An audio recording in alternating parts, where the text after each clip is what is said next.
दहिया मर गईनी रंगवा से भर गईनी डबल मरद के फेरा में पड़ गईनी। हाय दहिया मर गईनी रंगवा से भर गईनी डबल मरद के फेरा में पड़ गईनी।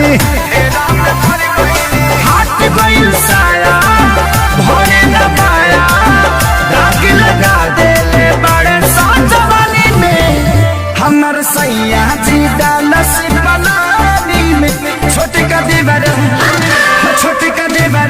डालनी में हमर सैया जी डालस बनानी में छोटे का देवर डालता।